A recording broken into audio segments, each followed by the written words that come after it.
Καλησπέρα σας.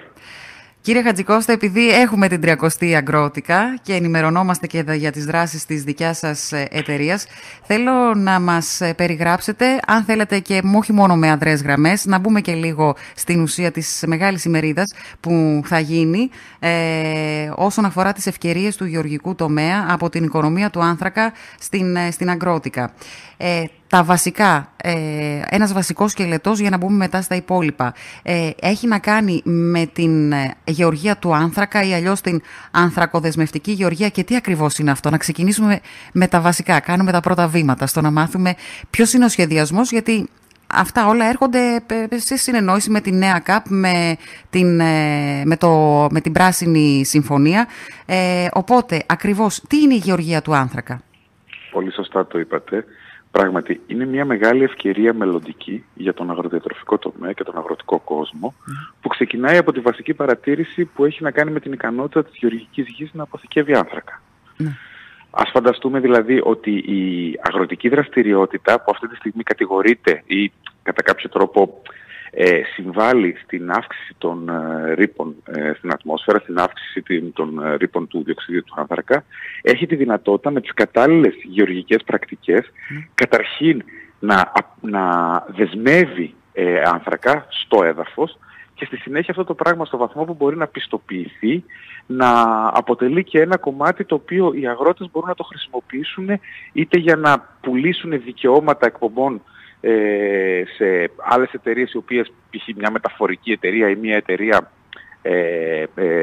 αεροπορική, είτε να χρησιμοποιηθεί αυτό το γεγονός σαν ένα πράγμα που δίνει περισσότερη προστιθέμενη αξία στο προϊόν τους. Φυσικά όλα αυτά έχουν πολύ δρόμο μπροστά τους και πρέπει να ξεκινήσουμε καταρχήν να τα συζητάμε. Κατά δεύτερον, αυτή τη στιγμή είναι σε ανάπτυξη το θεσμικό πλαίσιο και η μεθοδολογία που θα επιτρέψει να συμβεί αυτό το πράγμα. Και κατά δεύτερον, θα πρέπει να ενημερώνουμε και τον αγροτικό κόσμο για να ξέρει ποιες είναι οι ευκαιρίες, ποια είναι τα κατάλληλα μέτρα κτλ. Εσείς δηλαδή θα ενημερώσετε και για τον τρόπο ή θα προτείνετε έναν τρόπο πώς δεσμεύεται ο άνθρακας στη γη? Ναι, κοιτάξτε, τώρα για να μπούμε λίγο πιο πολύ στο νόημα της ημερίδας. Ναι. Την ημερίδα συνδιοργανώνουμε 3 εταιρείες. Ναι. Υπάρχει μια εταιρεία η οποία λέγεται Envirometrics και η οποία αυτή τη στιγμή δημιουργεί τη μεθοδολογία μέτρησης και πιστοποίησης της δέσμευσης άνθρακα.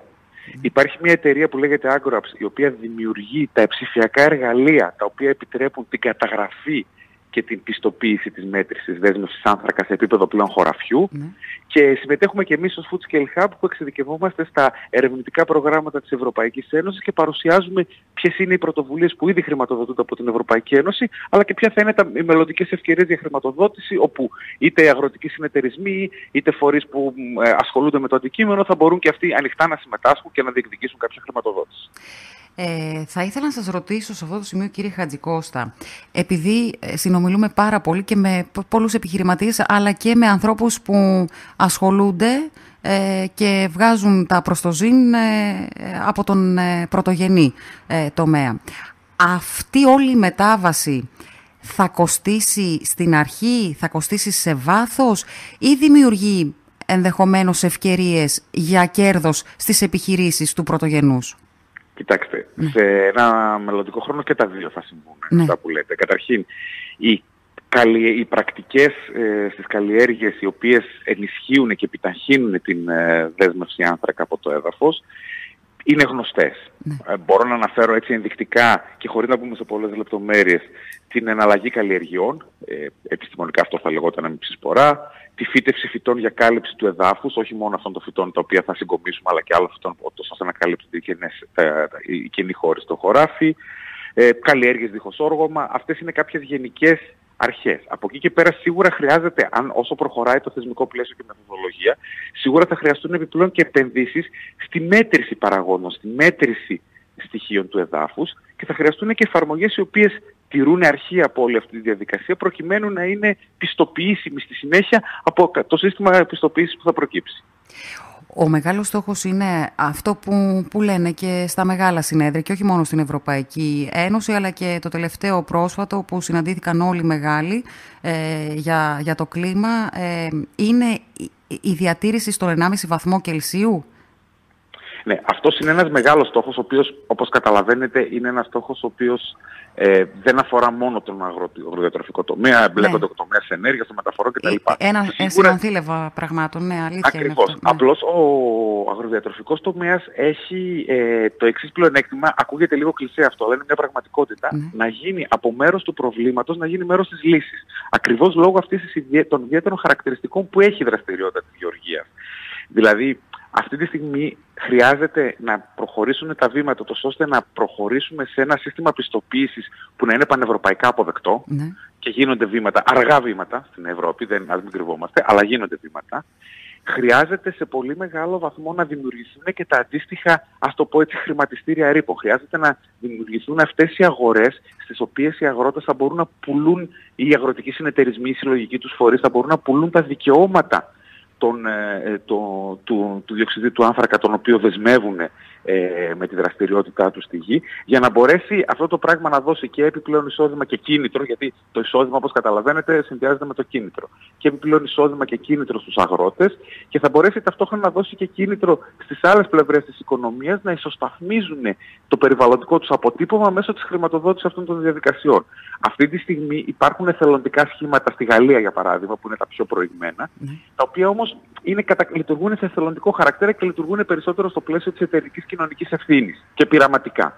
Στο βαθμό που κάτι τέτοιο θα οριμάσει το θεσμικό πλαίσιο, θα οριμάσει το τεχνολογικό πλαίσιο και κυρίως θα οριμάσει η συνείδηση του αγροτικού κόσμου πάνω σε αυτό, θα μπορούμε να δούμε και τα επόμενα βήματα στο μέλλον που θα διασφαλίζουν ένα βιώσιμο εισόδημα για τους αγρότες, επιπλέον εισόδημα χάρη στις υπηρεσίες που παρέχουν στο περιβάλλον.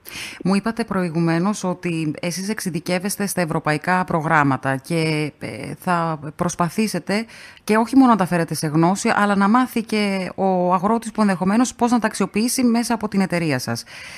Η μεγάλη, επειδή τα μελετάτε, η μεγάλη στόχευση είναι να μεγαλώσει η παραγωγή, είτε μιλάμε για την αγροτική, είτε την κτηνοτροφική, αλλά θα πάμε στην αγροτική. Είναι να μεγαλώσει η παραγωγή, η αξιοποίηση των καλλιεργειών, να μικρύνει, να μείνει σταθερή. Υπάρχει κάποιος τέτοιος σχεδιασμός, στόχευση μέσω της Ευρώπης και της νέας ΚΑΠ? Κοιτάξτε, υπάρχει μια αντικειμενική πραγματικότητα. Ναι. Η αντικειμενική πραγματικότητα είναι ότι πρέπει να πετύχουμε να παράγουμε περισσότερα με λιγότερους πόρους. Ο πληθυσμός του πλανήτη, όπως ξέρετε, αυξάνεται. Από την άλλη, η επιβάρυνση στο περιβάλλον έχει φτάσει στα όρια της. Άρα αυτό που πρέπει να κάνουμε είναι με λιγότερες εισρωές, με λιγότερα φυτοφάρμακα, με λιγότερα καύσιμα, με λιγότερες πρώτες ύλες, να παράγουμε περισσότερη τροφή για τους περισσότερους ανθρώπους, γιατί συμβαίνουν δύο πράγματα ταυτόχρονα αυτή τη στιγμή.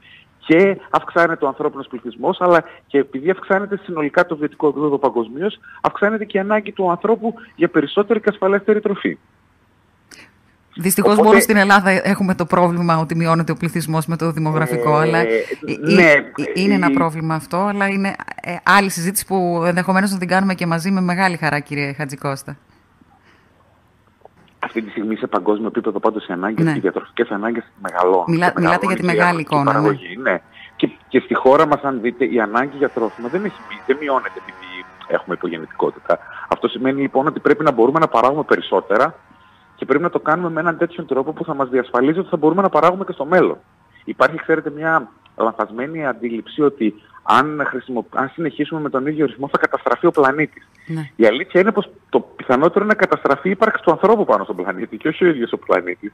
Οπότε αυτό που κάνουμε, η διαδικασία του να μειώνουμε και να ελαχιστοποιούμε τις επιπτώσεις της παραγωγής τροφίμων στον πλανήτη, ουσιαστικά πάλι ωφελεί τον ίδιο τον άνθρωπο, την κοινωνία μας. Ναι, αυτό μου θυμίζει κάτι που μου έχει πει ένας πολύ γνωστός, δεν θα πω τώρα το όνομά του, αλλά είναι μέσα στα περιβαλλοντικά και στα δασολογικά και μου είπε το εξής. Λέει πολλές φορές, γιατί λέμε θα καταστραφεί ο πλανήτης και να καταστραφεί και πυρηνικά να πέσουν παντού, πάλι θα εξακολουθεί να υπάρχει. Ο άνθρωπος, λέει, δεν θα υπάρχει. Μέσα σε αυτό το σύστημα, όταν μιλάμε, ας πούμε, και για την κλιματική αλλαγή, θεωρείτε ότι ο σχεδιασμός ή και αυτό που τώρα τρέχει και καλείστε κι εσείς να το υλοποιήσετε, έχει στο επίκεντρό του και τον άνθρωπο? Δεν θα μπορούσε να είναι διαφορετικά. Ναι. Καταρχήν, τα ερευνητικά προγράμματα της Ευρωπαϊκής Ένωσης, στα οποία εμείς ειδικευόμαστε, πάντα βάζουν μπροστά τη λεγόμενη συστημική προσέγγιση. Η συστημική προσέγγιση λέει ότι πρέπει να δούμε το κομμάτι της βιωσιμότητας σε όλες τις διαστάσεις. Υπάρχει σαφώς η περιβαλλοντική βιωσιμότητα, υπάρχει η οικονομική βιωσιμότητα, η οποία αφορά και μια δίκαιη κατανομή του παραγόμενου προϊόντος, και υπάρχει και η λεγόμενη κοινωνική βιωσιμότητα, δηλαδή κατά πόσο οι κοινωνίες είναι έτοιμες να αποδεχτούν κάποιες λύσεις, κάποια θέματα. Άρα, εκ των πραγμάτων, όλες αυτές οι λύσεις πρέπει να βάζουν στο επίκεντρο τόσο τον αγρότη όσο και τον καταναλωτή. Και οι πρώτες ενδείξεις από τα ερευνητικά προγράμματα που τρέχουν δείχνουν ότι η αλλαγή μπορεί να επέλθει όταν και οι ίδιοι καταναλωτές συνειδητοποιήσουν ότι οι αποφάσεις τους, ο τρόπος με τον οποίο ψωνίζουν τρόφιμα και καταναλώνουν τρόφιμα, κατά μεγάλο βαθμό είναι μια πολιτική πράξη η οποία στο μέλλον θα καθορίσει το πώς θα μοιάζει ο κόσμος μας. Αυτό είναι και το μότο μας στο Food Scale Hub. Ότι επιλέγοντας την τροφή που τρώμε σήμερα, επιλέγουμε πώς θα μοιάζει ο κόσμος μας στο μέλλον. Οι ευκαιρίες λοιπόν του γεωργικού τομέα από την οικονομία του άνθρακα, δεν είπα το βασικό, ότι θα γίνει στις 2 Φεβρουαρίου, τώρα δηλαδή την Παρασκευή. Πολύ σωστά, την Παρασκευή. Από τις 5 το απόγευμα μέχρι τις 7 το απόγευμα στο συνεδριακό κέντρο Νικόλας Γερμανός, στην αίθουσα 3, στην αίθουσα C. Για τους ακροατές, απευθύνεστε σε ποιους? Απευθυνόμαστε καταρχήν στον αγροτικό κόσμο και σε όλους τους επισκέπτες της Αγρότικα. Επειδή όμως το θέμα έχει πολύ ενδιαφέρουσες προεκτάσεις που βγαίνουν πέρα από τους αγρότες και τους συνεταιρισμούς, απευθυνόμαστε προφανώς και στους γεωπόνους, απευθυνόμαστε και στους επαγγελματίες του κλάδου, οι οποίοι μπορεί να είναι προμηθευτές τεχνολογικών λύσεων ή προμηθευτές προϊόντων φυτοπροστασίας. Απευθυνόμαστε, αν θέλετε, ακόμα και στους καταναλωτές, στις περιβαλλοντικές οργανώσεις, σε όλους τους ανθρώπους που τους ενδιαφέρει να δούνε μία πλευρά του μέλλοντος που δεν είναι κατά ανάγκη δυστοπική, που είναι ελπιδοφόρα, για το πώς μπορούμε να χρησιμοποιήσουμε τις δραστηριότητες παραγωγής τροφίμων προς όφελος του πλανήτη. Κύριε Χατζικό, σας ευχαριστώ πάρα πολύ για το χρόνο σας και για την ενημέρωση και την ανάλυση που μας κάνατε στο τι θα αφορά αυτή η μερίδα σχετικά με το γεωργικό τομέα, με τις ευκαιρίες που μπορεί να έχει ο γεωργικός τομέας από την οικονομία του άνθρακα, γιατί είναι κάτι καινούριο.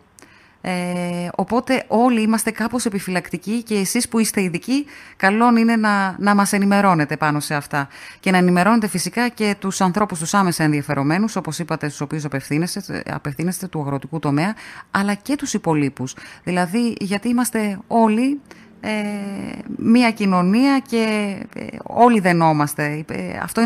Αυτό είναι αδύρυτο. Σας ευχαριστώ πάρα πολύ.